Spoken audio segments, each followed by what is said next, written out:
ഞാൻ എൻ്റെ 1-2 വ്ളോഗിൽ ഈ ഒരു ബേബി ബ്ലാങ്കറ്റ് ക്രോഷ്യോ ചെയ്യുന്നതിൻ്റെ അപ്ഡേറ്റ്സ് ഇടയ്ക്കുന്നതും തലയ്ക്കുന്നതൊക്കെ പറഞ്ഞ് പോയിട്ടുണ്ടായിരുന്നു കേട്ടോ.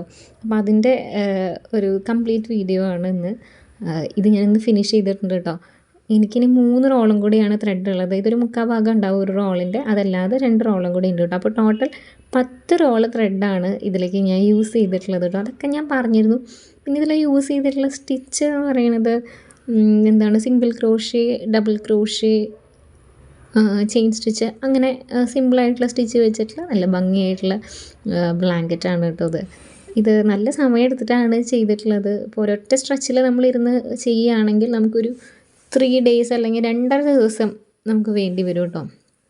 എങ്ങനെ വന്നാലും നമുക്ക് 48 hours വേണം. പക്ഷെ അത്രയും നേരം നമുക്ക് കണ്ടിന്യൂസ് ആയിട്ട് ഇരുന്ന് ചെയ്യാൻ പറ്റില്ല. കാരണം എന്ന് വെച്ചാൽ നമ്മുടെ നെക്ക് പെയിൻ വരും, ഷോൾഡർ പെയിൻ വരും. അപ്പോൾ നമുക്ക് ടൈം എടുത്തിട്ട് തന്നെ ചെയ്യാൻ പറ്റുള്ളൂ. ഞാനിത് നല്ലോണം ലേറ്റ് ആക്കി, അതിനിടയ്ക്ക് വേറെ കാര്യങ്ങൾക്ക് പോയതുകൊണ്ട് ഇത് അവിടെ ഇരുന്നു കേട്ടോ.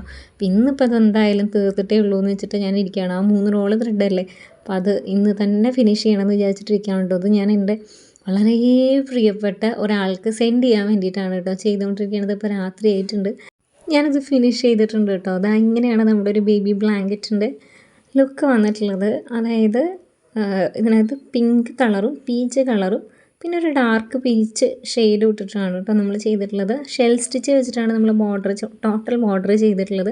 ഇതിൻ്റെ ഒരു സൈസ് വന്ന് 30 ഇഞ്ച് സ്ക്വയറാണ് കേട്ടോ. ചെയ്ത് കഴിഞ്ഞപ്പോൾ എനിക്ക് നല്ല സന്തോഷമായി. ഞാൻ ക്രോഷ്യോ ചെയ്യാൻ തുടങ്ങിയിട്ട് ഞാൻ ചെയ്തിട്ടുള്ള ഫസ്റ്റ് ബിഗ് പ്രോജക്റ്റാണ് കേട്ടോ ഇത്. നിങ്ങൾക്ക് ഇഷ്ടമായോ എന്നുള്ളത് പറയൂ.